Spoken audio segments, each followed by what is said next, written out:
Հաննոր այսօր ինչ նշանակություն ունի, այստեղ Սուրբ Մասունքներ են դուրս բերվել։ Ինչպես ոնց որ բոլորի համար Սուրբ խորհուրդ, բարձ մեծ խորհուրդ ունի։ Եկեղեցին ես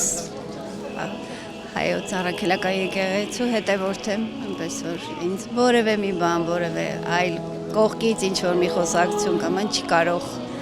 հետ պահել կամ ինչ որ բան հակառակը համոզել, առավել եւս։ Դուք վտանգված տեսնում եք եկեղեցու։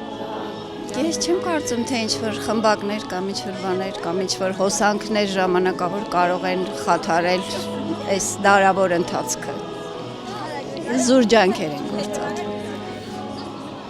Այդքան է նպատակ են հետապնդում։ Գիտեք, վերջին շրջանում Հայաստանի ղեկավարն է ստատուսներով։ Գիտեք, ղեկավար, որ ասում եք, մի քիչ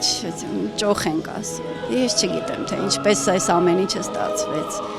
Հերու պիտի կանգնի մեր բոլոր սրբություններից, լեզվից սկսած, եկեղեցուց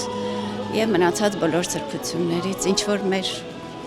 ամեն ինչը ինչ որ ներկայացնում են մեր արժեքները։ Այսքանը։ Քիչ առաջ քաղաքացիներից մեկն ասում է 7 տարի առաջ է սկսվել այս թյուրիմացությունը եւ պետք է ձերբազատվենք դրանից։ Դուք ինչ տարի, երևի 7 տարում ավելի ինտենսիվ, բայց հիմնականում մենք բոլորս մեղավոր ենք այս ամեն ինչի մեջ։ Եվ կրթության, ես կրթության ոլորտի մասնագետ եմ, բավականին բաց թողումներ ունենք։ Մենք պիտի բոլորս ժամանակին տեսնեինք, թե ուր է գնում այս ամեն ինչը։ Հեռուստահաղորդումներից սկսած, կրթական ծրագրերից սկսած, դասագրքերից շտկել հնարավոր է։ Շատ մեծ ջանքեր կպահանջվեն, բայց կարծում եմ, որ նվիրալները շատ են։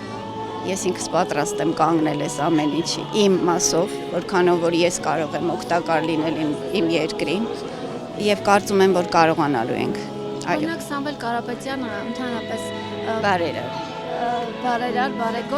եկեղեցուն աջակցող խոսքեր ասել եւ ասել էր, որ իրենք իրենց առաջին աբսուրդը չի, բոլորին կալանավորեցին։ Աբսուրդ է սա, որ այսքան չեմ էլ կարող որևէ տրամաբանական բան գտնել սրա մեջ։ Միգուցե վախերն են, չգիտեմ։ Իսկ այդպիսով չի վախեցնում արդյոք բոլորովին, իհարկե ոչ։ Ոնց կարող է նորմալ մարդը վախենալ։ Բոլորովին չեմ կարծում։